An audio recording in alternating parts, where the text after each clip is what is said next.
joining me now in the studio, kicking us off tonight, writer and broadcaster Candice Holdsworth, and Mail on Sunday columnist Peter Hitchens is here as well. Candice, welcome to the show.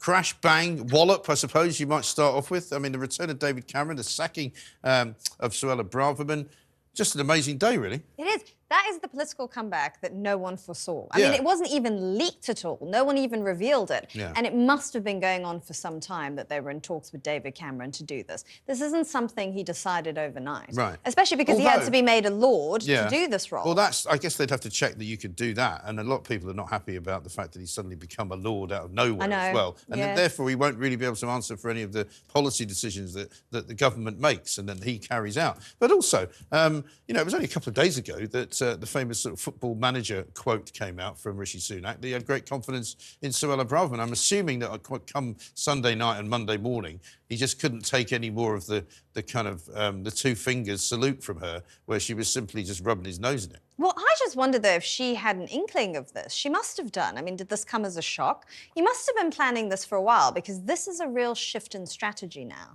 You know, it's clear that he's like, well, what I've been doing so far isn't working. It's not moving the dial. I've been trying to do something with net zero. I've done a bit with HS2. I've appealed to the right of the Tory party, and I'm still down in the polls. So I'm going to go down the centrist route. Right. I think he must have been thinking that way. Now, when I woke this morning, I thought, Rishi Sunak's got this wrong. The sacking of Suella Braverman was not only ill-timed, it was ill-considered.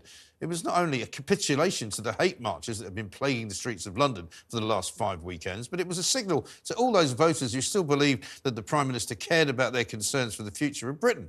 But then it went from bad to worse, as the impending reshuffle resulted in appointing a man who almost solely was responsible for the Blairisation of the Conservative Party, the man who started hugging the hoodies and saving the planet.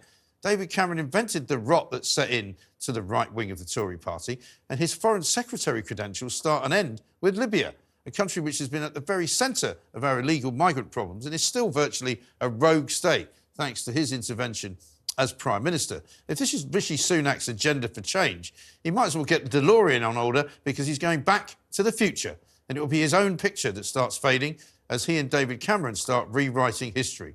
And if this is his latest attempt to regain the middle ground of Middle England, it ain't going to work.